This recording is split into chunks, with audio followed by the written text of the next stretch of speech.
Om Amriteshwari Namah.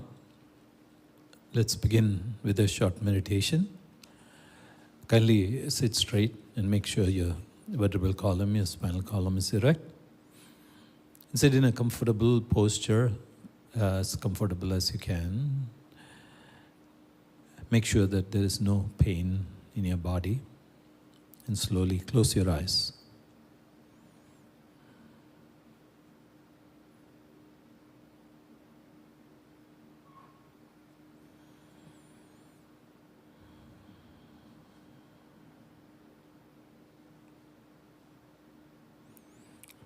Watch your breath. And if there is any tension in any part of the body or the mind, release them as they arise by focusing on that point and feel completely relaxed.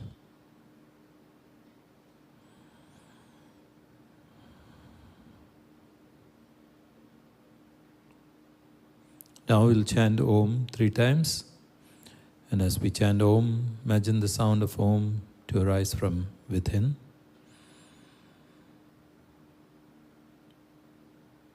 Now kindly take a deep breath.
Now feel the reverberations of Om, each and every cell of your body.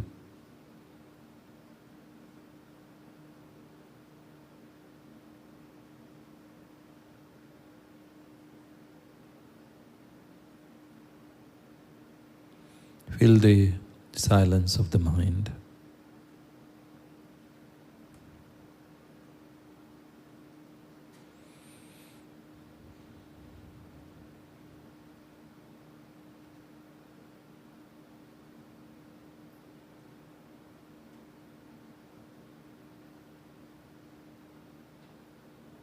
Now as you breathe in, chant Ma silently along with your inhalation,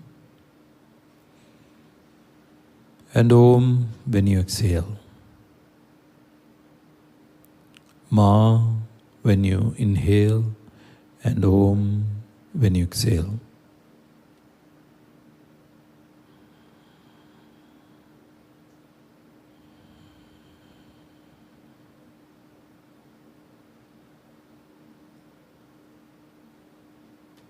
Breathe in synchronization with your breath. Don't put too much effort. Breathe normally and naturally, but with full awareness.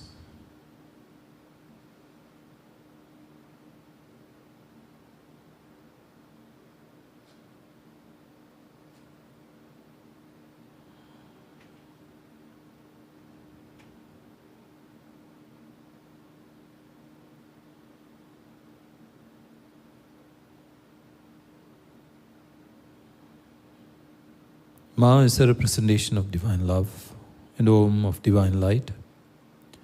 And even though you need not imagine, feel the vibrations of love and light within you.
Slowly and slowly the reverberations of Ma and Om become more and more subtle. And as you breathe effortlessly and normally, just feel the vibrations of Ma and Om.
We'll now pray for the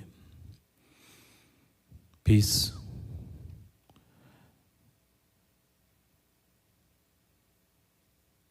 and light for spreading all over the world. While praying, imagine a ray of light going out from your heart to all the beings in this world, just like the rays of the sun. And as the rays fall upon them, imagine they are also becoming more loving, more peaceful, and more compassionate, and more blissful. While imagining so, let's chant the Loka Samasta prayer 9 times. Om Loka Samasta Sukhino Bhavantu Loka Samasta Sukhino Bhavantu Loka Samasta Sukhino Bhavantu Loka Samasta Sukhino Bhavantu Loka Samasta Sukhino Bhavantu Loka Samasta Sukhino Bhavantu Loka Samasta Sukhino Bhavantu Loka Samasta Sukhino Bhavantu Loka Samasta Sukhino Bhavantu. Om Shanti Shanti Shanti.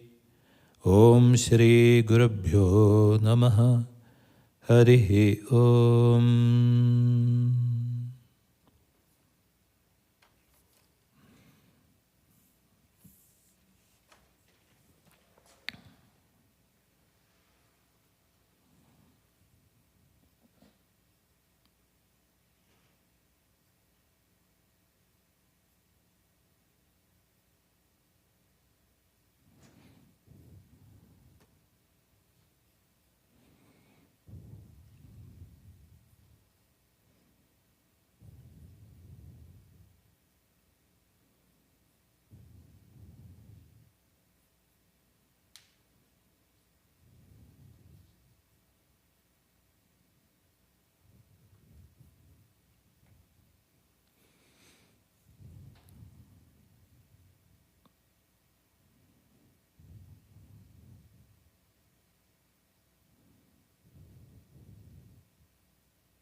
Om Dhyayamo Dhavalabagunthanapatim Tejomayim Nashtikim Snigdha Pangavilokinim Bhagavatim Mandasmidashri Mukhim Valsalyamritavarshinim Sumadhuram Sankirtanalapinim Shamangim Madhusekta Suktim Amridanandatmikam Ishwarim Om Sadashivasamarambham Shankaracharya Madhyamam Asmadacharya Paryandam Vande Guru Parambaram Srude Smriti Purananam Alayam Karunalayam Namami Bhagavatpadam Shankaram Loka Shankaram Shankaram Shankaracharyam Keshavam Bhadarayanam Sutrabhashya Kritau Vande Bhagavandau Punah Ishwarau Guru Rakmedi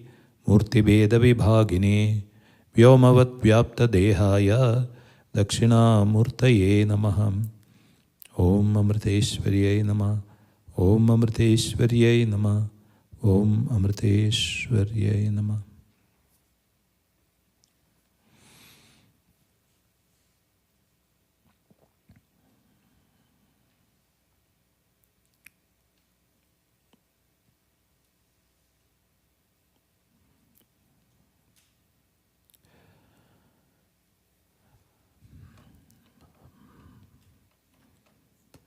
In the last session, I was looking at some of the comments that all of you have written.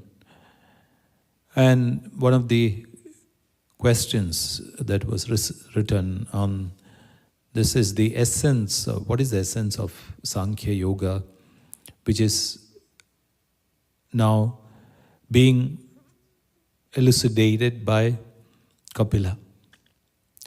So before we go into the details, I just wanted to give you a summary as to what it is. And then once we know what the overall summary, and then we can go into the minutest details.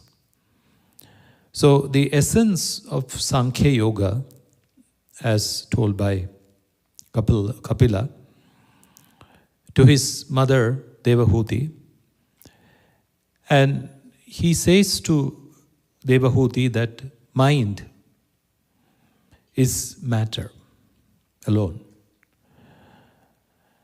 And whichever way we train the mind, it behaves like that. So what we trained it during our ignorant state is how the mind is behaving now. So once we are aware of our true goal, once we are aware of spirituality and what is the meaning of life, then we should train the mind in a different manner. And he says that if you dwell the mind in worldly matters, it will only give you sorrow. And even if you might get a little bit of a pleasure, you will be suffering almost 10 times the amount of sorrow also.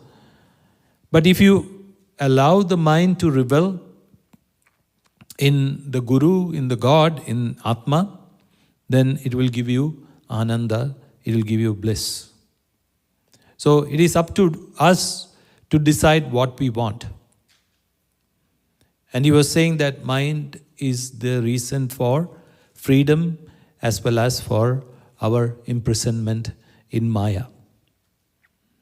And if you think that the world of senses is real and allow the mind to dwell in those objects, it is imprisonment. But if it revels in the thoughts of the divine, it is freedom. So the question is, why does the mind vacillate?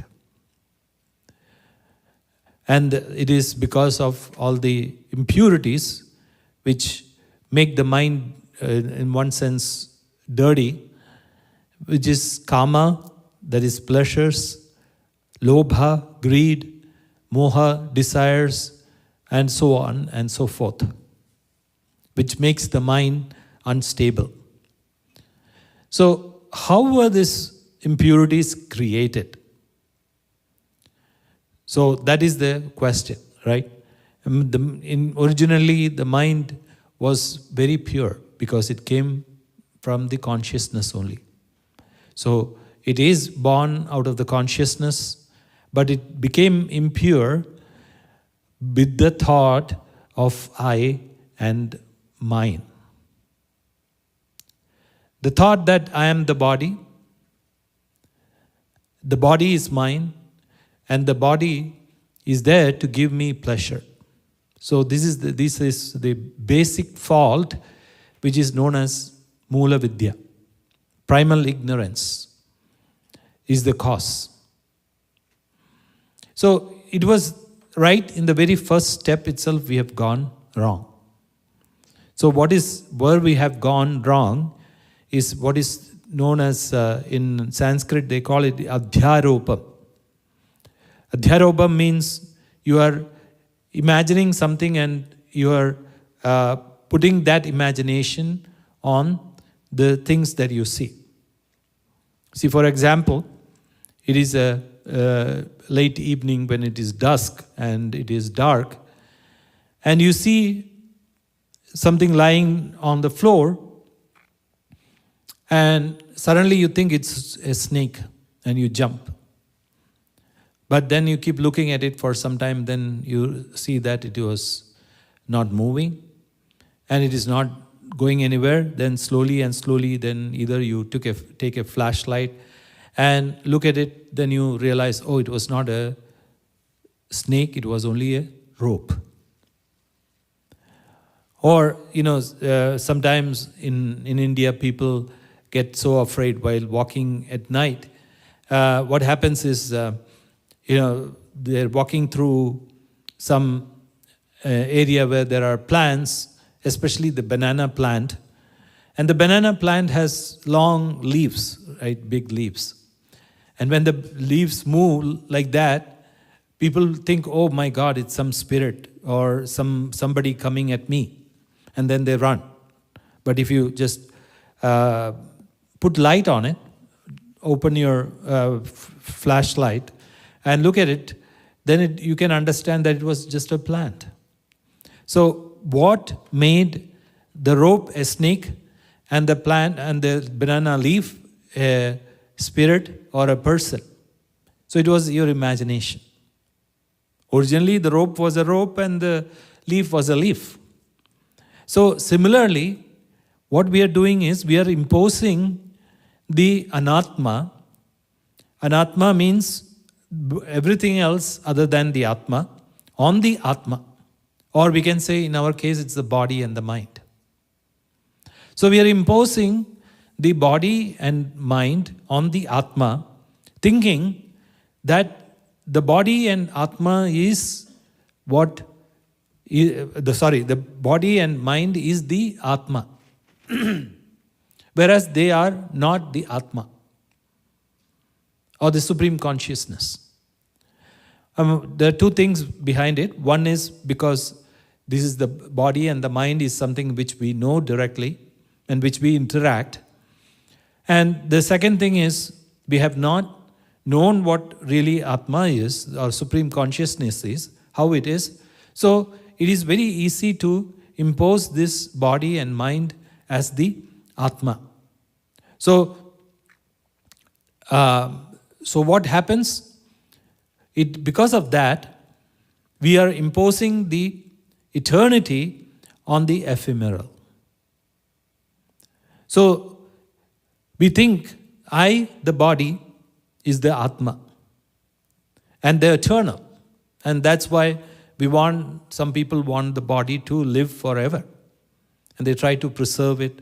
They try to do this thing, that thing. But so if we want to see the Atma, it's also not that easy, right? Or to perceive or to feel the Atma. But it is still there. We see that in our day-to-day lives. So the question comes, so how do we get rid of the negativities? So as I said earlier, the kama, that is desires, krodha, that is anger, lust, and all these things, how do we get rid of them?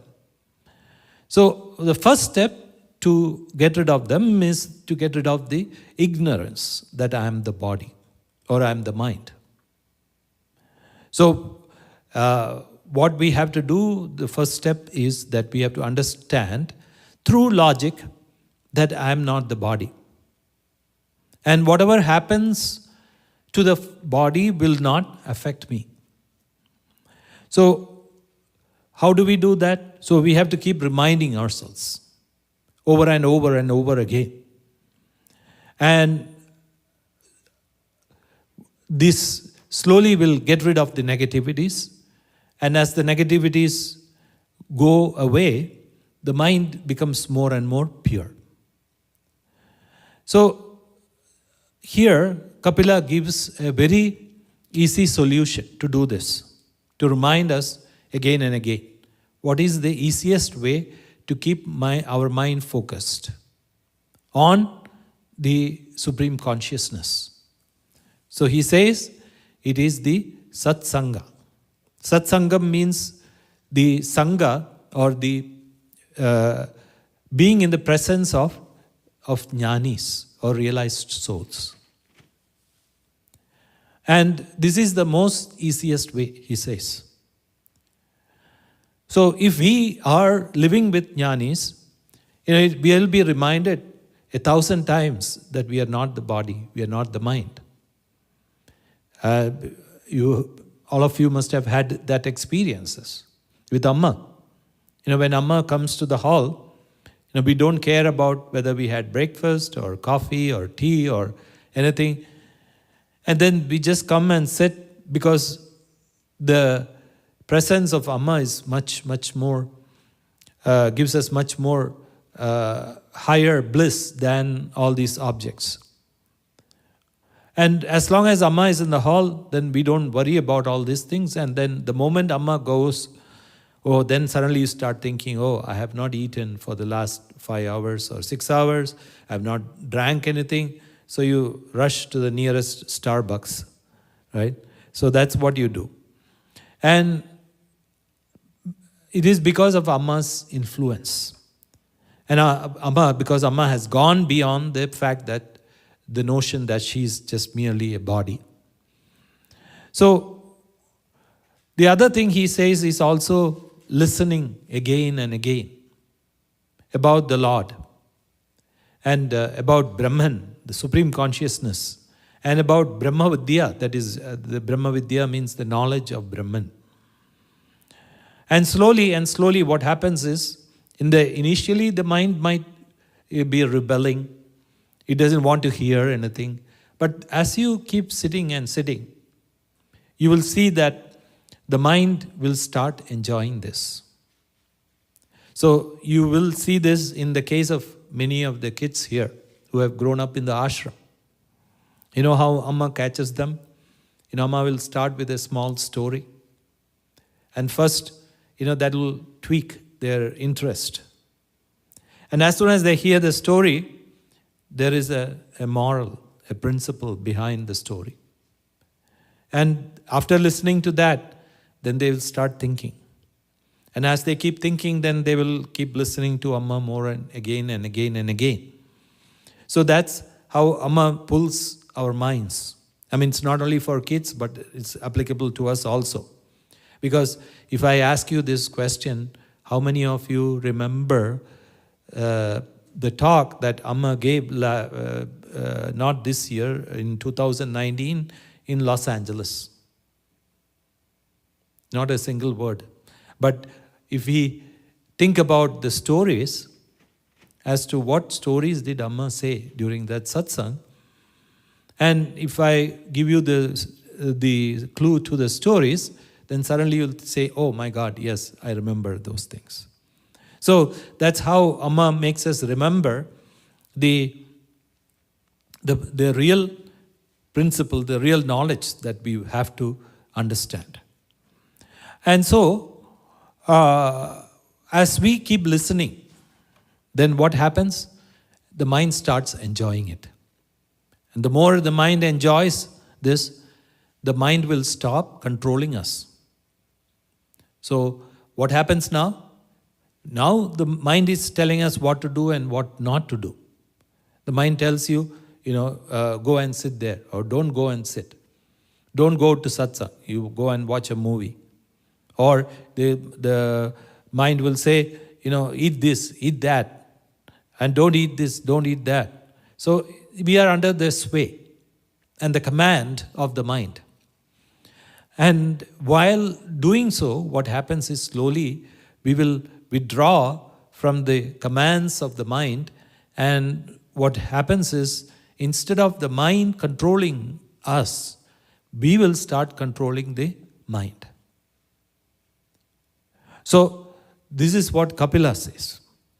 And then he said, the other thing he said is, we can know the secret of bhakti, of devotion, from the jnanis. And so how do we know the secret? So he says, the surrender is the sign of bhakti. Complete surrender, absolute surrender is the sign of bhakti or devotion. When we have surrender, then what happens is we will have compassion. And then we'll have equal vision of all beings. All beings become our own, and either our own divine forms, or our own divine, in one sense, our own divine consciousness, which is indwelling in all the other beings. So then what happens? Then you treat everybody equally. See, that's what happens in Amma's presence, right? Amma's presence, Amma treats everybody equally. There is nothing like a rich person, a poor person. In fact, sometimes Amma devotes more time to people who are sick or who are having problems. And it's not because they are giving Amma anything in return, but Amma just gives them a lot of time. So Amma treats everybody equally. Why? Because her vision is equal to every being. And she sees and she perceives the consciousness, her own consciousness in every being. So she's not even, in one sense, equal to human beings. She's equal to all the animals, plants, which we can see. Sometimes we say that, Bhakti, the dog, who stays with Amma, they are more fortunate than us who are living in the ashram. Because first of all, they get to stay in Amma's room, and they are fed by Amma every day. And not only that, when they come, they can sit right next to Amma. Nobody pushes them away. So in fact, we feel a little bit jealousy towards even the animals. It's just because of Amma's, I would say, it is Amma's equal vision. And she loves everybody equally. And everybody has, in one sense, their, they have their, Amma's heart is filled with all these people. So, no, Amma cannot, in one sense, send anybody away, nor Amma can love anybody more than the other person, because everybody is equal to Amma. And so, what happens, the other things he says is that when we have the bhakti, surrender, then we'll have peace of mind and contentment.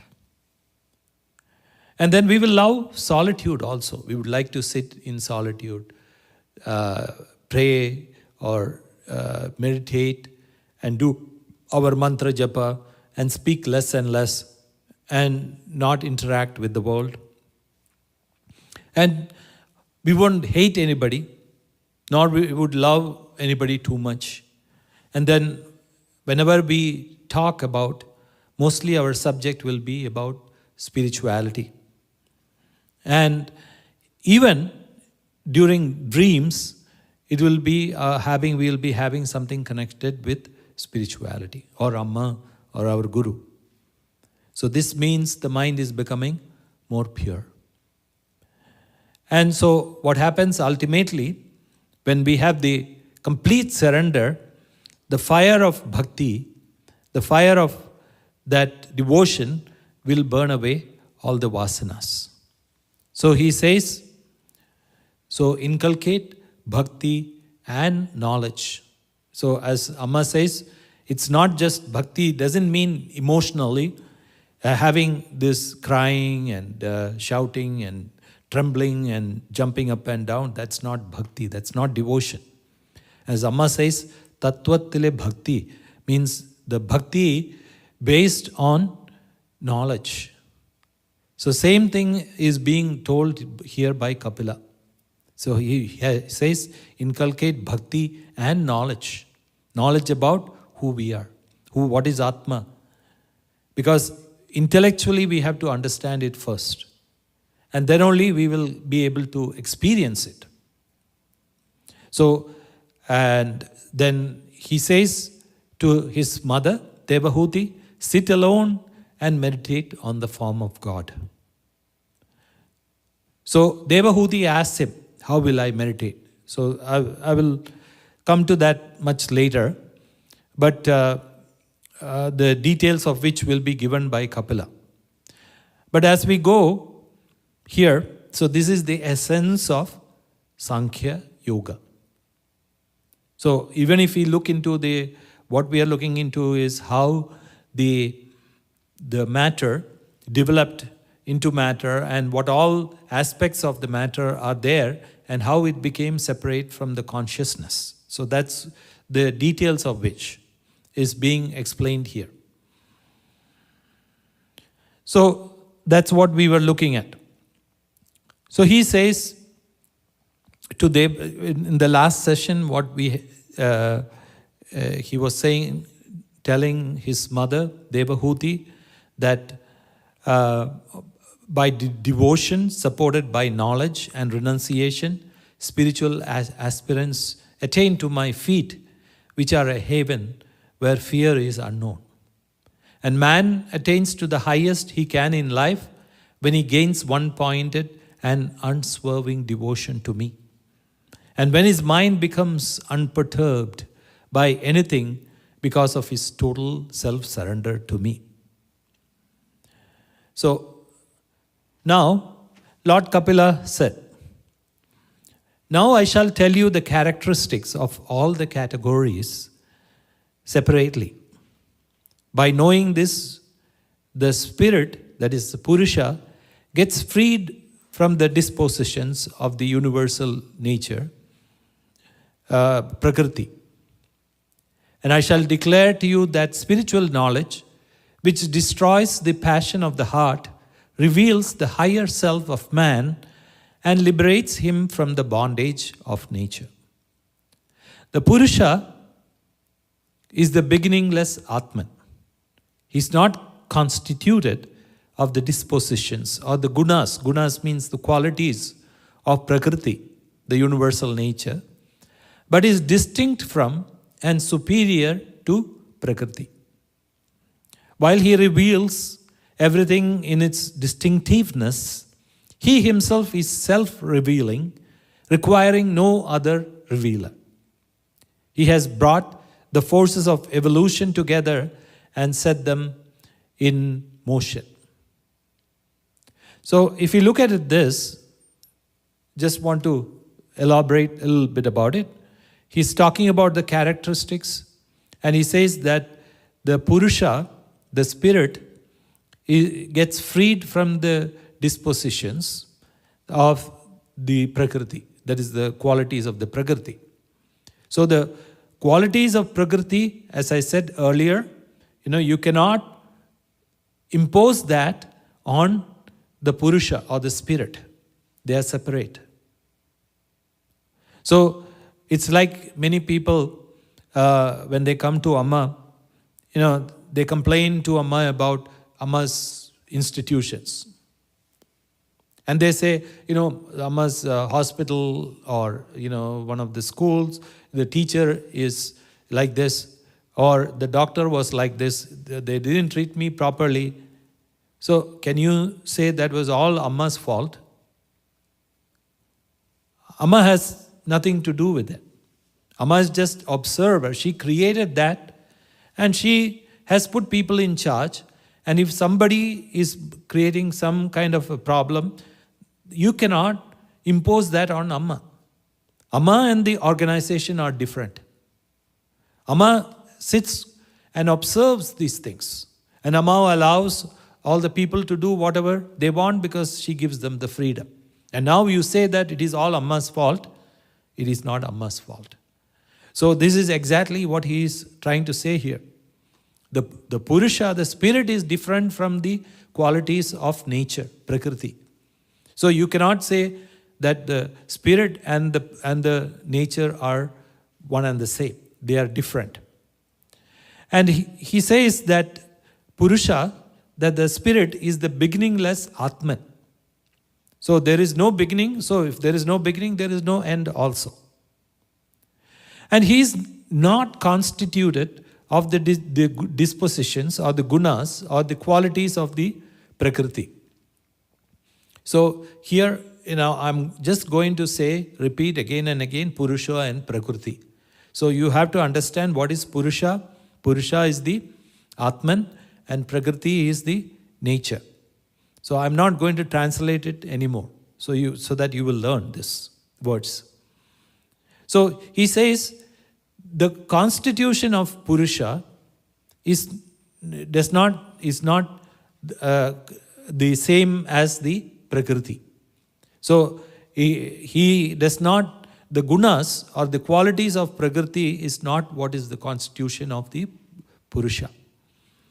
So he doesn't have any constitutions. Why? If you have qualities, then it's limited. So if you say the Atman is beginningless and endless, then if you have qualities, then it is always has a beginning and an ending. So that's why the Atman does not have any qualities.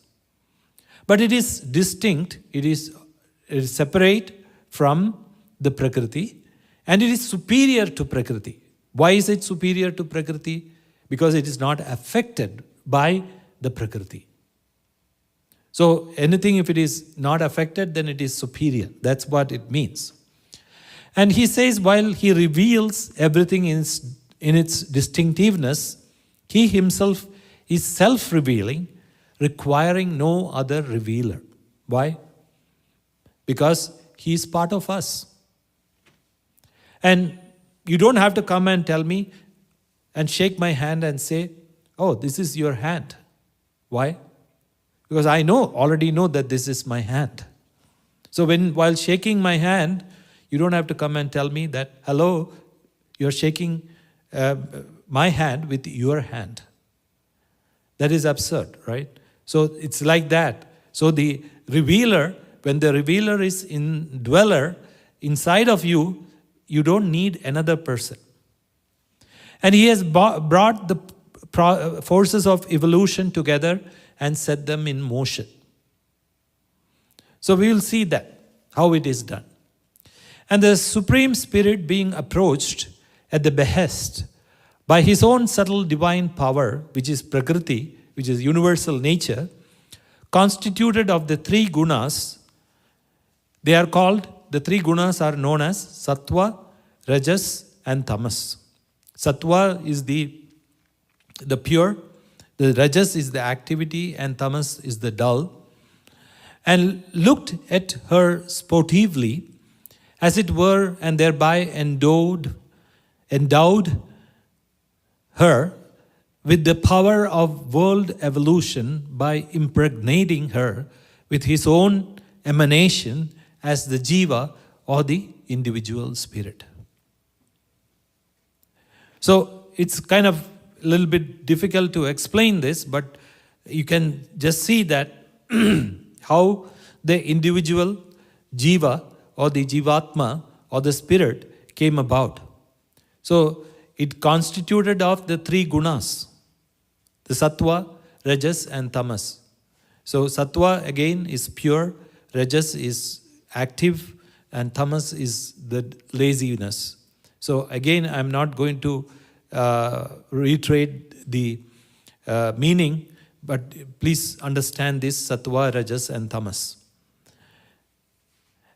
And seeing the subtle and divine prakriti with its constituents of sattva, rajas and tamas, producing various kinds of material bodies, the Purusha, that is the jiva or the individual spirit, identifies himself with these bodies due to the loss of self-knowledge through infatuation. So what is the infatuation here? The infatuation is what I said earlier, that I am the body, I am the mind. So through this infatuation, and by identifying with the qualities or the mind and the qualities, then the universal spirit becomes the individual spirit. So thus the Purusha appropriates for himself through this imaginative identification the actions of the gunas of Prakriti, and thereby becomes endowed with the feeling that he is the agent. So the moment you become identified with I and mine, so first I comes, then mine comes, then what happens? That, oh, I am doing this, I am not doing that.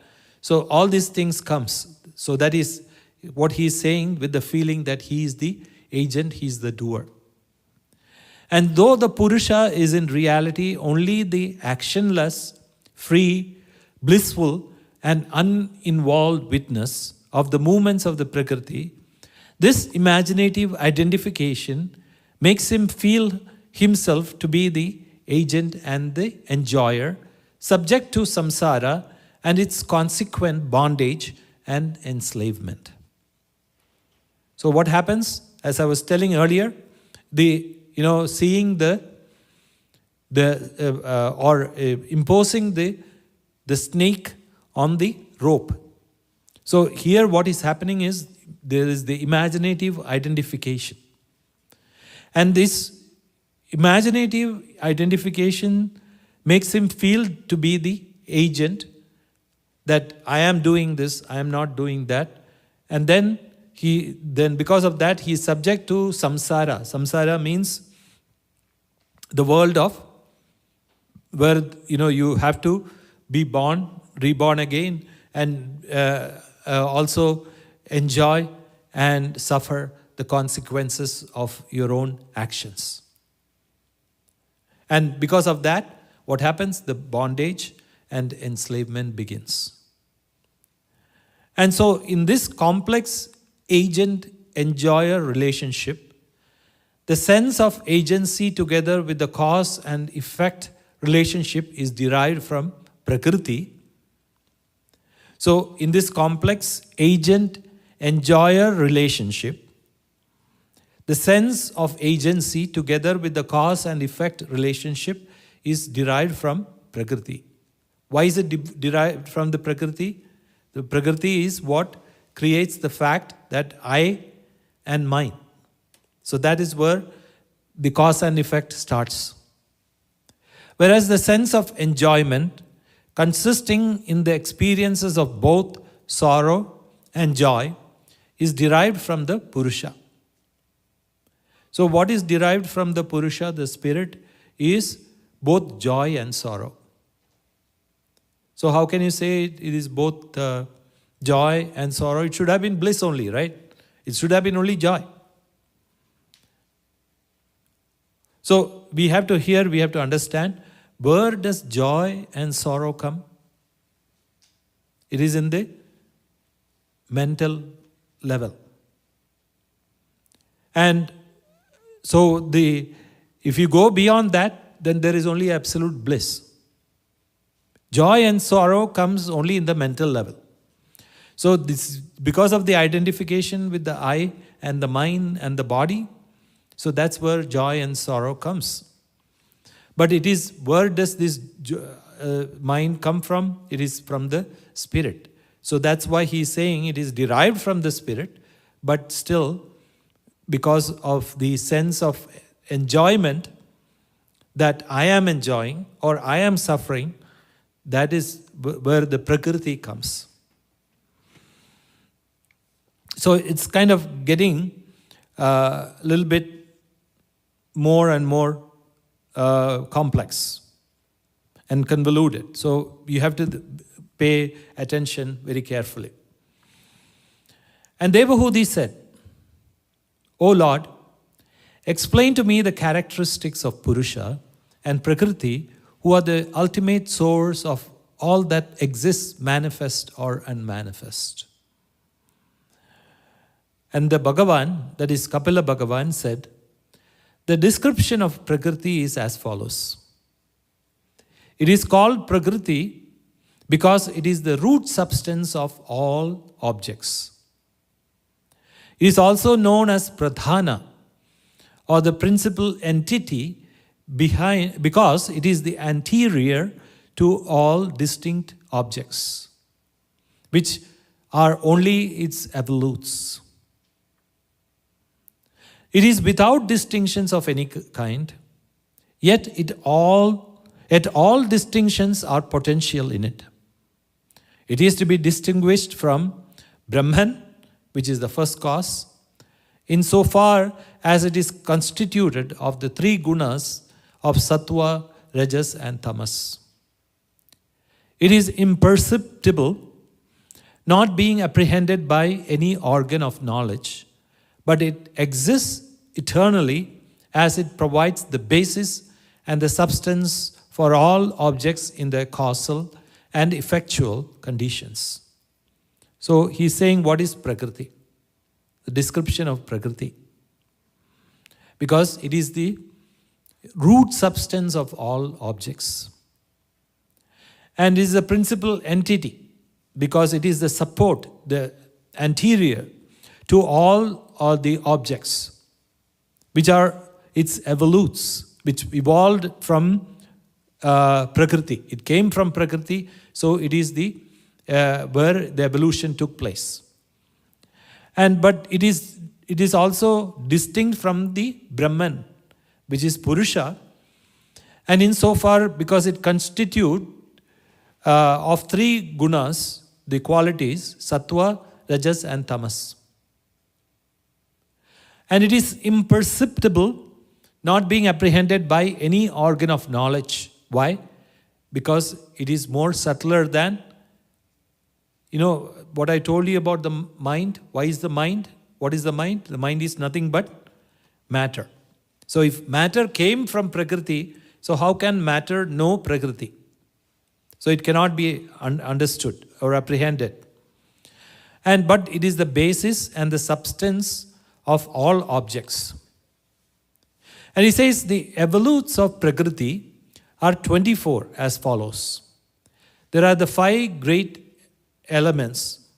So what all came from Prakriti? He's telling all these things. So the great 5 elements: earth, water, fire, air, and akasha, which is space. So these are the 5 great elements.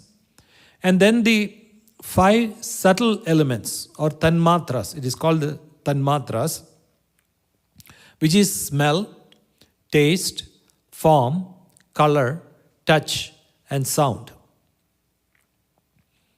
So because they are so called, because they form the subtle condition from which the gross elements have come. There are the 10 organs consisting of 5 organs of knowledge. Those are called the ear, the skin, eye, tongue, nose, as well as the 5 organs of action, which are speech, hands, feet, and the organs of generation and excretion. And further, there are 4 more psychological categories of the mind, which is known as the manas, which is buddhi, understanding function of determination, and ahankara, which is the ego sense with the function of agency, that I am doing it. And the next one is chitta, the mind stuff with the functioning of conserving impressions, which is memories. So these are 24. Okay, the 24 of them. 24 of them, once again, the 5 great elements, that is earth, water, fire, air, and space. Then the subtle elements which are connected with our organs, sense organs. What are they? They are smell, taste. Smell is for the nose, taste is for the tongue, form and color for the eyes, touch for the skin, and sound for the ear. So, because they are subtler than the gross organs. So, since they are subtler, they came before these organs came. And then the 5 organs of knowledge. The 5 organs of knowledge means this is how we perceive the world, which is ear, skin, eye, tongue, and nose. And the 5 organs of action, which are the speech, hands, feet, and the organs of generation and excretion. So these are the 5. So that is how much? 20. And now there are the 4 psychological categories of the mind. That is, one is buddhi, which is the intellect, which is the understanding function of determination. Then ahankara, that is the ego sense with this function. Chitta, the mind stuff. And then the manas. Manas is the function of thought. So manas, so you remember this song, Mano Buddhi Ahankara Chittani Naham. If you remember that song, then you can easily remember those names. Mano means manas, the mind. Buddhi, intellect. Chitta, Mano Buddhi Ahankara. Ahankara is the ego. Chittani Naham. So chittam is the memory. So the evolutes of Prakriti constituted of gunas has thus been described me as 24. Besides the 24 categories, there is time as the 25th. So the 24 evolutions plus the 25th category is time. And some, however, are of the opinion that time is not included in Prakriti, but rather is the power of Purusha. Purusha, the spirit, which incites the fear of death in embodied beings who have wrongly become identified with the evolutes of Prakriti and absorbed in the ego sense, which is one of the evolutes. So, for the time sense of every embodied being is like a line with its 2 ends marked by birth and death, and all the events crowding it form a continuous flow, as it were, from the former to the latter. So what is time? Time is, which we can define between the sense of the experiences that we have from beginning from birth till the end, that is the death. And the continuous flow from the beginning to the end. And in one sense, some of the other philosophies, like for example the Kashmir Shaivism, that is the Shaivites of Kashmir, say that it regards the Maya or which we can call it as time, as Shiva's own power of limitation. And it is here the cosmic principle is called, that is, time is called as Kala, and time. And through his Kala Shakti, the power of time, Lord Shiva appears to limit his own eternality in order to participate in temporal existence. So through the power of time, Shiva manifests all things, sustains them, and dissolves them. And all the while, Shiva knows himself as the eternal being, infinite and unchanging, but at the same time, the divine consciousness in the conditioned state sees itself as a host of finite souls, as all of us, living out of our finite spans of existence in time. And thinking of Shiva as presiding over the cosmic dissolution, there is a name for him called Kala Bhairava. Kala means time, and Bhairava means the terror, which is the terror of time personified. So he's the master of time, because he goes beyond time. Because of that, he is imperishable and eternal and untouched by time's movement. So that is how they portray Shiva in Kashmir Shaivism. So like that, in each one, you can talk about Vishnu as like this, and Kali again. Kali means one of the things, Kala and Kali. So Kali is again a master of time. And so what happens is here, we see that they transcend time, all these people. So it's a representation of the Purusha. So here, as I said, the 24 categories plus the 25th one is known as time. So these are he says the evolutes of Prakriti. So these 25. And he said, time is also described as the Bhagavan himself, the Lord himself, in his role of starting the initial movement in Prakriti by virtue of which the equilibrium of the three gunas of Prakriti, which are the Sattva, Rajas and Tamas, is distributed, and Prakriti starts evolving from the indiscrete to the discrete condition. So time is also described as the Lord himself, as I was saying, like Shiva or Kala Bhairava or Kali, where his role is to initiate the movement in Prakriti, the three gunas, the Sattva, Rajas and Tamas.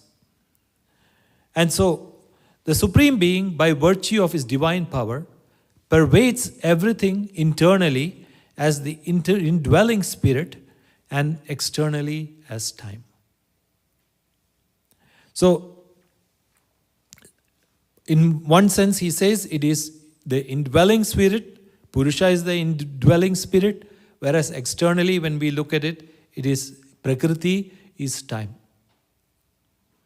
And impelled by the potential karma, that is the results of our past action, of jivas, Prakriti, which is like a fertile womb, with regard to the Supreme Being, was brought into activity.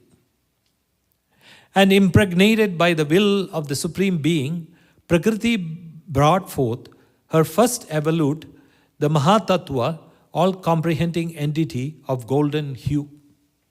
It is also known as Hiranyagarbha, the cosmic shell, having within it the whole creation in a seminal condition. And ready to bring into manifestation the worlds latent in himself, he, the first shoot of creation, whose wisdom is ever steady and bright, absorbed by his brilliance all the darkness enveloping him. What is called Maha Tattva, in the cosmic aspect, has got involved in itself its own individual aspect known as Chitta, being dominated by the Sattva Guna. It is the pure, peaceful, and suited for the contemplation of the Lord. So we have to understand here, what is he saying?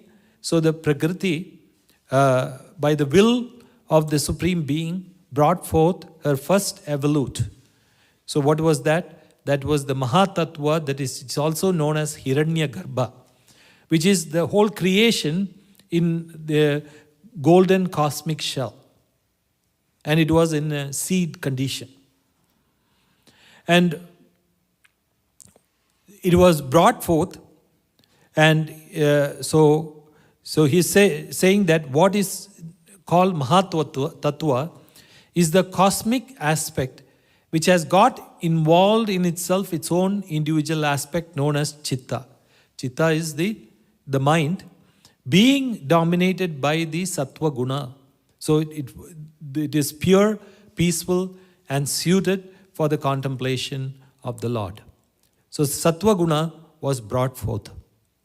And it is identical with Vasudeva, the first of the emanations of Vishnu. And he says, water in its pristine state is free from impurities like taste, waves, bubbles, foam, etc., which are derived from other contactual sources. So, in the same way, Chitta, corresponding to the Mahatattva, in its pristine state is pure, unmodified, and peaceful, and is capable and it is capable, therefore, of revealing the glory of the indwelling spirit. So here, he's saying, like the mind, as I was talking about earlier, the mind is pure by itself. And he's giving the example of water. If you drink pure water, does it have taste? Does it have color? Does it have smell? It is nothing. It doesn't have anything. So similarly, the mind was very pure in the beginning. But how did it get impure? By contacting things like if it has a bad smell or having some kind of mineral in it, then it started tasting different. So it's like that. The mind has contacted with the three gunas, Sattva, Rajas, and Tamoguna. And so it has become polluted by these gunas. Whereas if you, in one sense, he says, in Sattva Guna is pure state. In the beginning it was pure state. And so if you revel in the Sattva Guna, and it will, which is makes you pure, unmodified, and peaceful, you will definitely, it is capable of revealing the glory of the indwelling spirit, which is the Atman. So if you take the mind to that level of Sattva Guna, pure Sattva, then it is capable of knowing the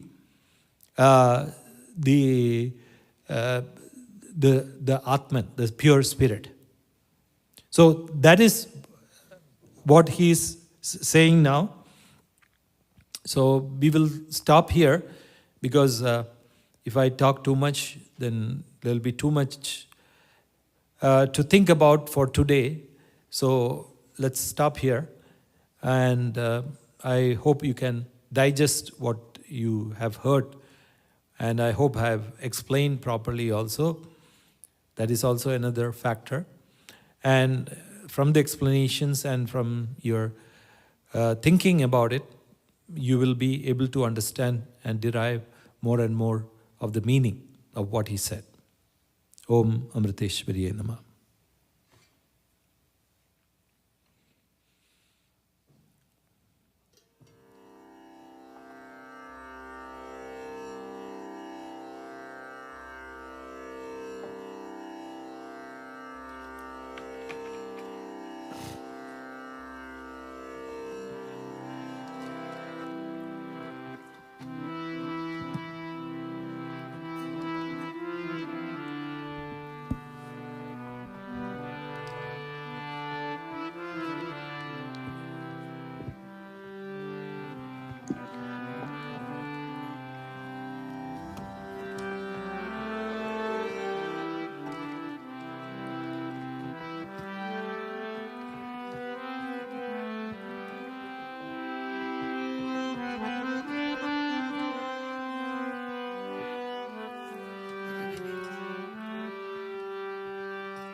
Ambe मां जगदम्बे मां, अम्बे मां जगदम्बे मां, अम्बे मां जगदम्बे मां, अम्बे मां जगदम्बे मां, अम्बे मां जगदम्बे मां, अम्बे मां जगदम्बे मां, अम्बे मां जगदम्बे मां, अम्बे मां जगदम्बे मां, अमृतमयी आनन्दमयी,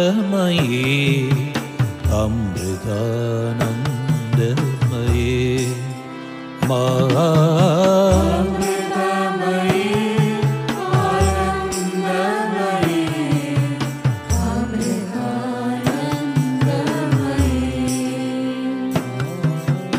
अमृतमयी आनन्दमयी, अमृतानन्दमयी मां,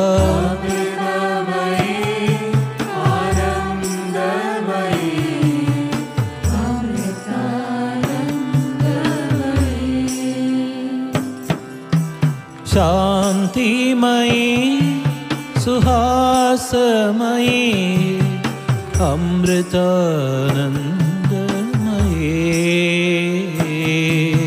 शान्तिमयी सुहासमयी, अमृतानन्दमयी,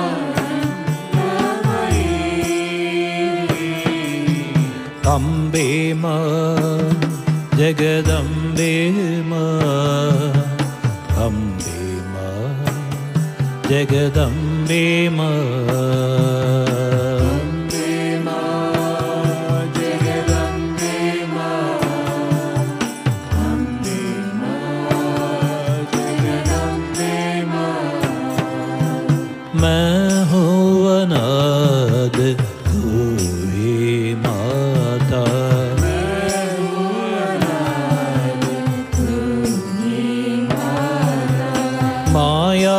मायातीत सद्गुरु माता,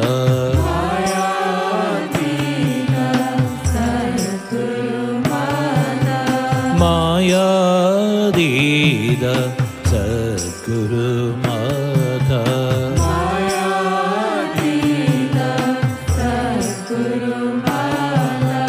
वेद पुराण तू ही गीत, वेद पुराण तू ही गीत, वेद पुराण तू ही गीत, वेद पुराण तू ही गीत, अमृतमयी अम्बे मां, अम्बे मां जगदम्बे मां, अम्बे मां जगदम्बे मां, अम्बे मां जगदम्बे मां, अम्बे मां जगदम्बे मां, अम्बे मां जगदम्बे मां, अम्बे मां जगदम्बे मां, अमृतमयी आनन्दमयी, अमृतानन्दमयी मां,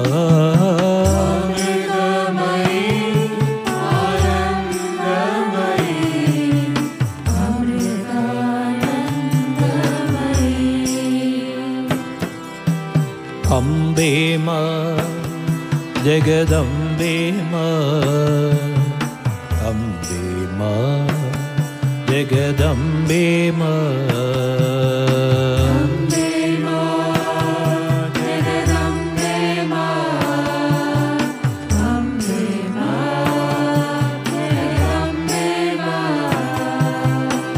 पाणि वीणा पाणि ब्रह्माणि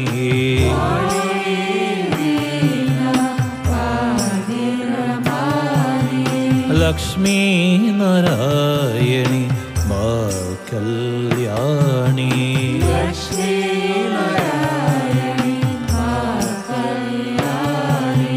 लक्ष्मी नारायणी मा कल्याणी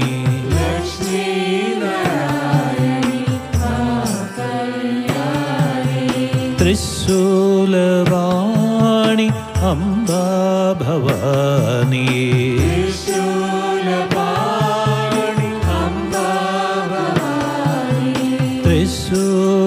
त्रिशूलवाणी अम्बा भवानी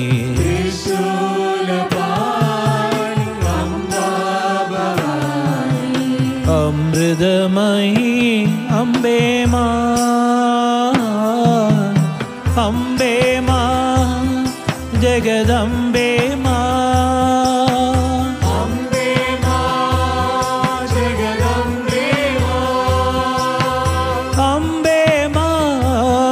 जगदम्बे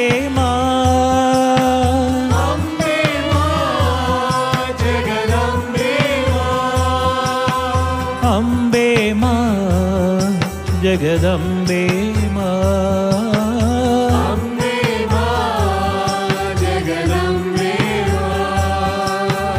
अमृतमयी आनन्दमयी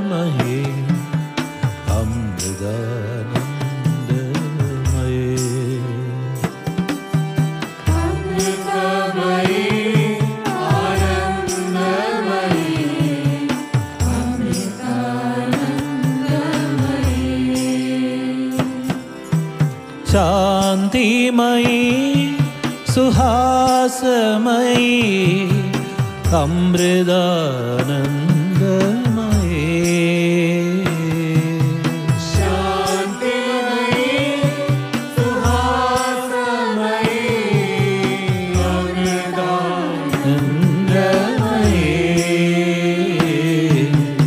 अम्बे मां जगदम्बे मां अम्बे मां जगदम्बे मां अम्बे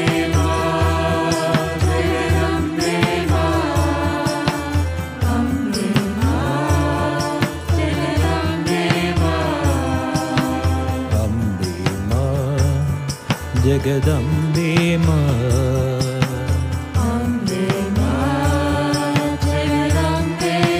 जगदम्बे मां जगदम्बे मां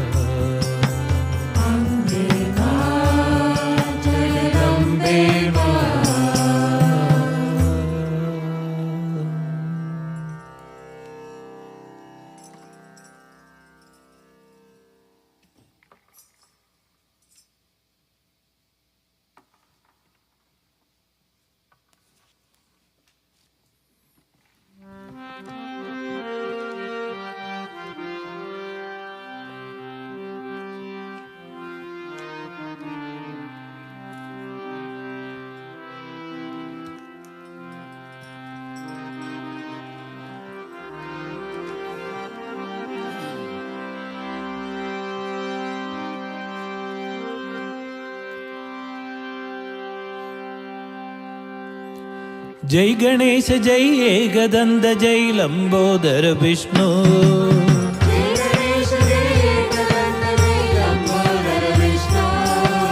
जय गणेश जय एकदंत जय लंबोदर विष्णु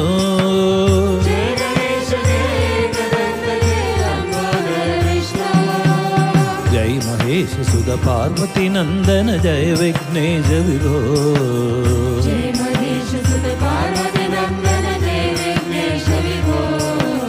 जय महेश सुत पार्वती नंदन जय विघ्नेश विभो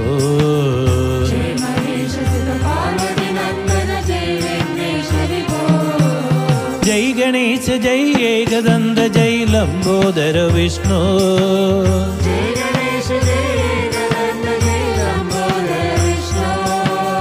जय महेश महेश सुत पार्वती नंदन जय विघ्नेश विभो। जय महेश सुत पार्वती नंदन जय विघ्नेश विभो। विघ्नराज तुम भीमकाय तुम दे दो विजय हमें। विघ्नराज तुम भीमकाय तुम दे दो विजय हमें। विघ्नराज तुम भीमकाय तुम दे दो विजय हमें। विघ्नराज तुम भीमकाय तुम दे दो विजय हमें। प्रणव रूप तुम वक्रतुंड तुम हमको तुम वर दो।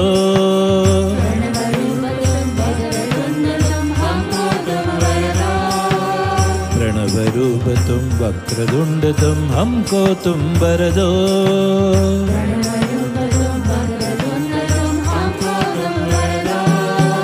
जय गणेश जय एकदंत जय लंबोदर विष्णु।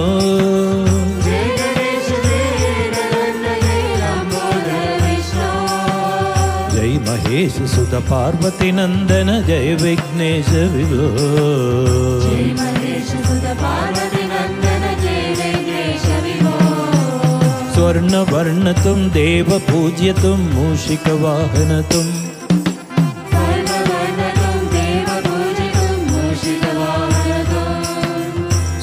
वर्ण तुम देव पूज्य तुम मूषिक वाहन तुम। स्वर्ण वर्ण तुम देव पूज्य तुम मूषिक वाहन तुम। धर्म बुद्धि दो दिव्य दृष्टि दो सर्व विघ्न हर तुम। धर्म बुद्धि दो दिव्य दृष्टि दो सर्व विघ्न हर तुम। धर्म बुद्धि दो दिव्य दृष्टि दो सर्व विघ्न हर तुम। धर्म बुद्धि दो दिव्य दृष्टि दो सर्व विघ्न हर तुम। जय गणेश जय एकदंत जय लंबोदर विष्णु।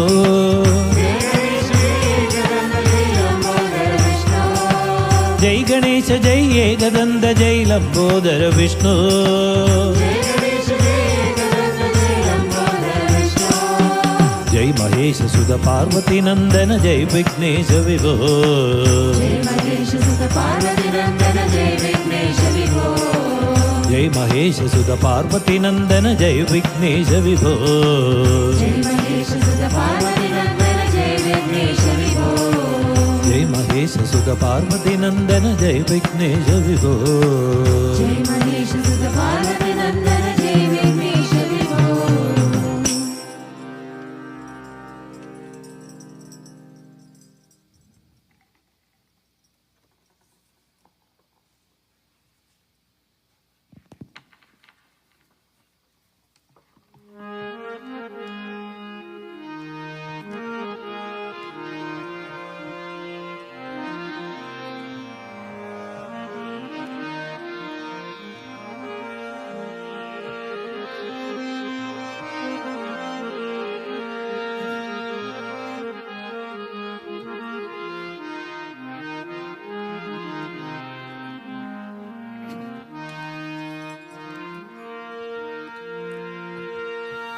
गोविंद गोपाला हरि हरि गोविंद गोपाला।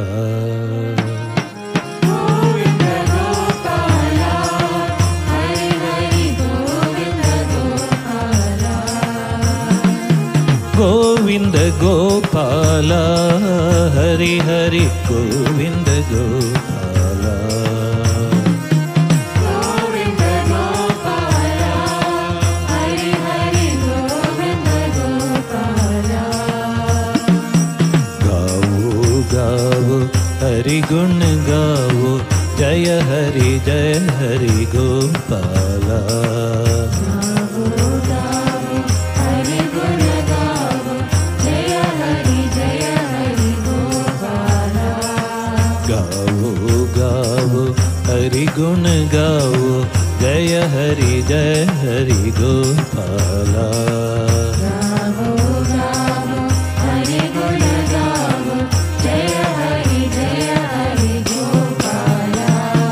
गोविंद गोपाला हरि हरि गोविंद गोपाला। गोविंद गोपाला हरि हरि गोविंद गोपाला।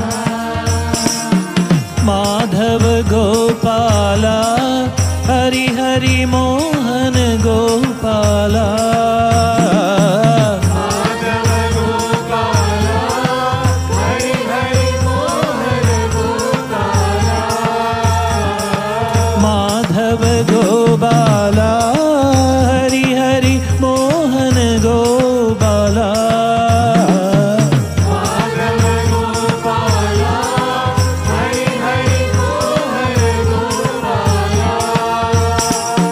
प्रेम से बोलो सब मिल बोलो जय हरि गोपाला प्रेम से बोलो सब मिल बोलो जय हरि गोपाला गोविंद हरि हरि गोपाला हरि हरि गोविंद हरि हरि गोपाला हरि हरि गोविंदा हरि हरि गोपाला हरि हरि गोविंदा हरि हरि गोपाला गोविंद हरि हरि गोपाला हरि हरि गोविंद हरि हरि गोपाला हरि हरि गोविंद हरि हरि गोपाला हरि हरि गोविंदा हरि हरि गोपाला हरि हरि गोविंद गोपाला हरि हरि गोविंद गोपाला गोविंद गोपाला हरि हरि गोविंद गोपाला मधुर मधुर है मधुर मधुर तेरा नाम गोपाला मधुर मधुर है मधुर मधुर तेरा नाम गोपाला मधुर मधुर है मधुर मधुर तेरा नाम गोपाला मधुर मधुर है मधुर मधुर तेरा नाम गोपाला प्रेम से बोलो सब मिल बोलो जय हरि गोपाला प्रेम से बोलो सब मिल बोलो जय हरि गोपाला गोविंद हरि हरि गोपाला हरि हरि गोविंद हरि हरि गोपाला हरि हरि गोविंदा हरि हरि गोपाला हरि हरि गोविंद हरि हरि गोपाला गोविंद हरि हरि गोपाला हरि हरि गोविंद हरि हरि गोपाला हरि हरि गोविंदा हरि हरि गोपाला हरि हरि गोविंदा हरि हरि गोपाला हरि हरि गोविंद गोपाला हरि हरि गोविंद गोपाला गोविंद गोपाला हरि हरि गोविंद गोपाला गोविंद गोपाला हरि हरि गोविंद गोपाला गोविंद गोपाला हरि हरि गोविंद गोपाला गाओ गाओ हरि गुण गाओ जय हरि गोपाला गावो हरि गुण गावो जय हरि गोपाला गोविंद हरि हरि गोपाला हरि हरि गोविंद हरि हरि गोपाला हरि हरि हरि हरि गोपाला हरि हरि गोविंदा हरि हरि गोपाला हरि हरि गोविंद हरि हरि गोपाला हरि हरि गोविंद हरि हरि गोपाला हरि हरि गोविंदा हरि हरि गोपाला हरि हरि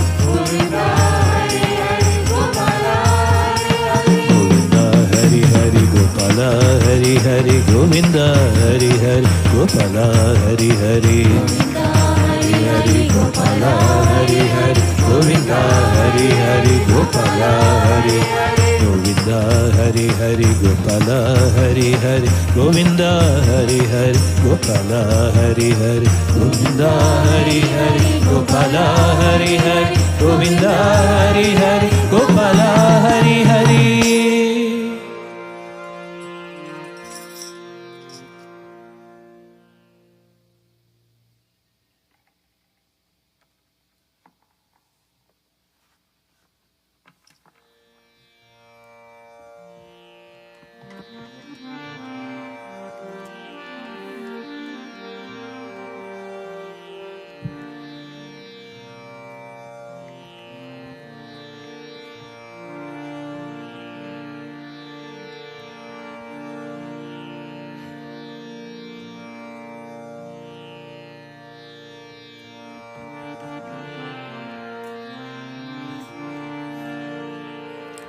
परम शिव मां पाहि परम शिव मां पाहि परम शिव मां पाहि परम शिव मां पाहि सदा शिव मां पाहि सदा शिव मां पाहि शम्भो शिव मां पाहि शम्भो शिव मां पाहि परम शिव मां पाहि परम शिव मां पाहि परम शिव मां पाहि परम शिव मां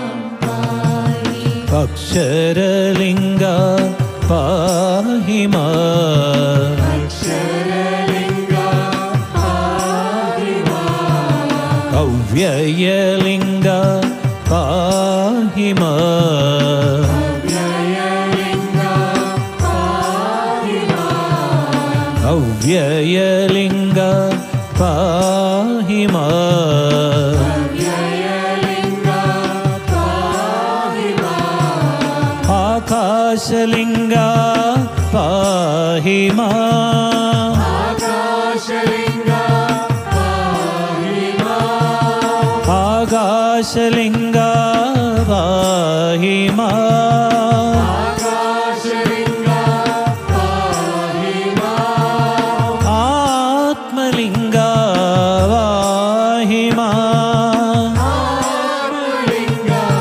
पाहि माम् आत्मलिङ्गा पाहि माम् आत्मलिङ्गा पाहि माम् हर हर हर त्वां पाहि हर हर हर मां पाहि हर हर हर मां पाहि हर हर हर मां पाहि शिव शिव शिव मां पाहि शिव शिव शिव मां पाहि शिव शिव शिव मां पाहि शिव शिव शिव मां पाहि हर हर हर हर हर हर हर हर हर मां पाहि हर हर हर हर हर हर हर हर मां पाहि शिव शिव शिव शिव शिव शिव शिव शिव शिव मां पाहि शिव शिव शिव शिव शिव शिव शिव शिव शिव मां पाहि परम शिव मां पाहि परम शिव मां पाहि परम शिव मां पाहि परम शिव मां पाहि पंगरा पाहि मां शंकरा पाहि मां शङ्करा पाहि मां परम शिव पाहि मां परम शिव पाहि मां परम शिव पाहि मां परम शिव पाहि मां रत्नलिङ्गा पाहि माम् अमृतलिङ्गा पाहि माम् अमृतलिङ्गा पाहि माम् अमृतलिङ्गा पाहि मां अद्वयलिङ्गा पाहि माम् अद्वयलिङ्गा पाहि मां अद्वयलिङ्गा पाहि माम् अद्वयलिङ्गा पाहि मां चिन्मयलिङ्गा पाहि माम् चिन्मयलिङ्गा पाहि मां चिन्मयलिङ्गा पाहि माम् चिन्मयलिङ्गा पाहि मां अक्षरलिङ्गा पाहि माम् अक्षरलिङ्गा पाहि मां ಅವ್ಯಯಲಿಂಗ ಪಾಹಿ ಮಾ ಆಕಾಶಲಿಂಗ ಪಾಹಿ ಮಾ ಆಕಾಶಲಿಂಗ ಪಾಹಿ ಮಾ ಆತ್ಮಲಿಂಗ ಪಾಹಿ ಮಾ ಆತ್ಮಲಿಂಗ ಪಾಹಿ ಮಾ ಹರ ಹರ ಹರ ಪಾಹಿ ಮಾ ಶಿವ ಶಿವ ಶಿವ ಪಾಹಿ ಮಾ ಹರ ಹರ ಹರ ಪಾಹಿ ಮಾ ಶಿವ ಶಿವ ಶಿವ ಪಾಹಿ ಮಾ ಹರ ಹರ ಹರ ಪಾಹಿ ಮಾ ಶಿವ ಶಿವ ಶಿವ ಪಾಹಿ ಮಾ ಹರ ಹರ ಹರ ಪಾಹಿ ಮಾ ಶಿವ ಶಿವ ಶಿವ ಪಾಹಿ ಮಾ ಹರ ಹರ ಹರ ಪಾಹಿ ಮಾ ಶಿವ ಶಿವ ಶಿವ ಪಾಹಿ ಮಾ ಹರ ಹರ ಹರ ಪಾಹಿ ಮಾ ಶಿವ ಶಿವ ಶಿವ ಪಾಹಿ ಮಾ ಹರ ಹರ ಹರ ಪಾಹಿ ಮಾ ಶಿವ ಶಿವ ಶಿವ ಪಾಹಿ ಮಾ ಪರಮ ಶಿವ ಪರಮ ಶಿವ ಪರಮ ಶಿವ ಪಾಹಿ ಮಾ ಪರಮ ಶಿವ ಪರಮ ಶಿವ ಪರಮ ಶಿವ ಪಾಹಿ ಮಾ ಪರಮ ಶಿವ ಪರಮ ಶಿವ ಪರಮ ಶಿವ ಪಾಹಿ ಮಾ ಪರಮ ಶಿವ ಪರಮ ಶಿವ ಪರಮ ಶಿವ ಪಾಹಿ ಮಾ.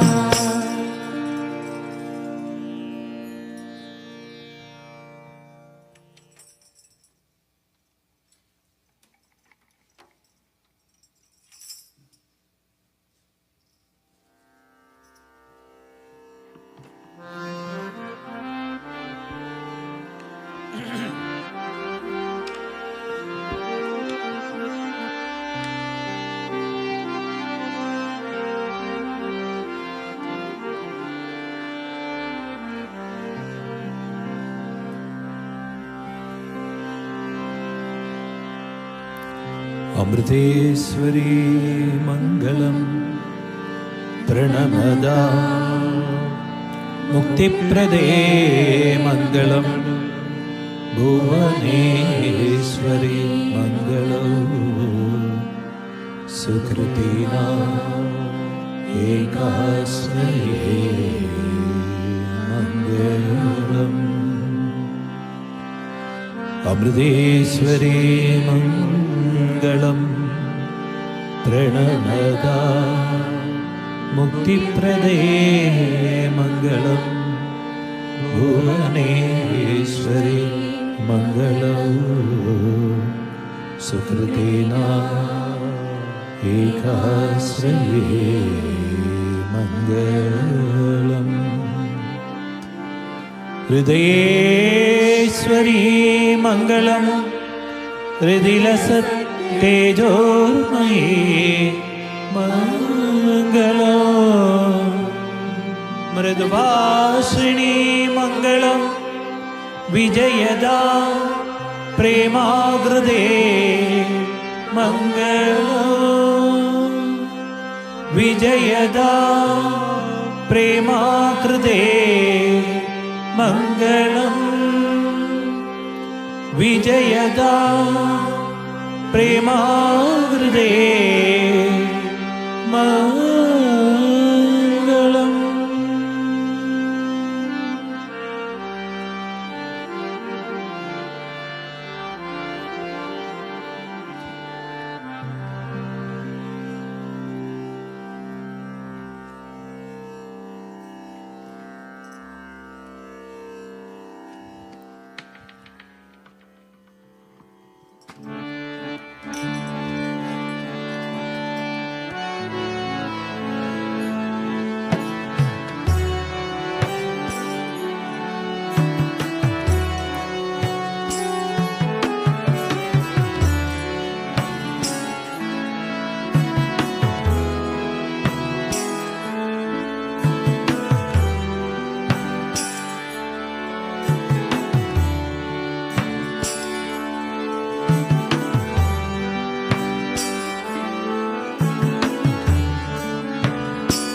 वन्दे अमृतानन्दमये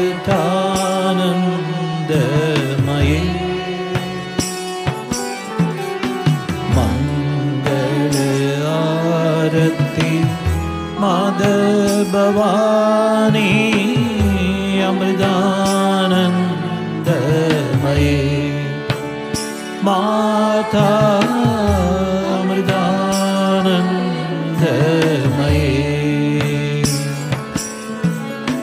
जनमन निज सुखदायिनी माता अमृतानन्दमये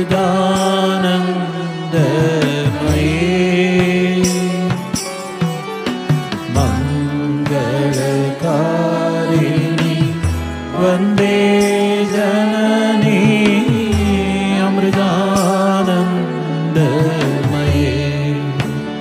माता अमृतानन्दमये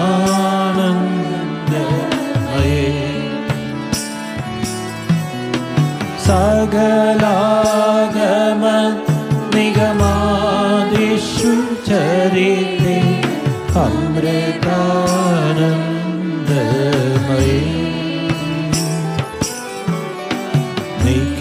निखिलमय हर जननी वन्दे अमृतानन्दमये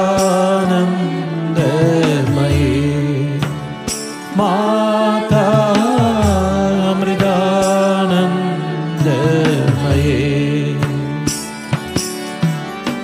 प्रेम रसामृत वर्षिणी माता अमृतानन्दमये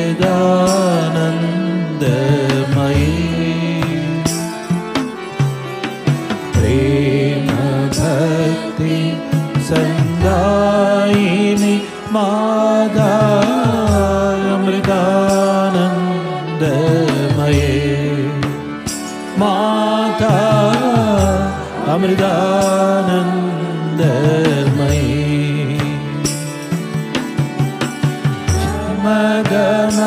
मगमदायिनी मनलंकारिणी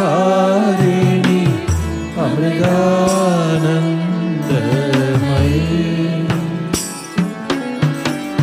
सदगं मम हृदि वसदा देवी अमृतानन्दमये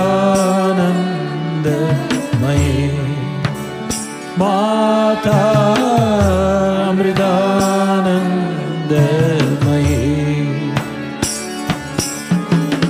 पतितोद्धार निरंतर हृदये अमृतानन्दमये परमहंस पद निलये देवी अमृतानन्दमये माता अमृतानन्दमये हे जननी जनि मरण निवारिणी अमृतानन्दमये हे हृदयजन परिपालिनी जयदा अमृतानन्दमये माता अमृतानन्दमये सुरजन पूजित जय जगदम्बा अमृतानन्दमये सहज समाधिषु धन्ये देवी अमृतानन्दमये माता अमृतानन्दमये माता अमृतानन्दमये अमृतानन्दमये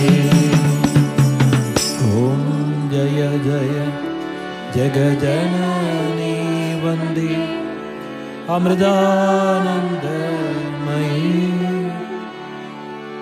मंगल आरती माधव भवानी अमृतानन्दमये माता अमृतानन्दमये माता अमृतानन्दमये। जय बोलो सद्गुरु माता अमृतानंदमयी देवी की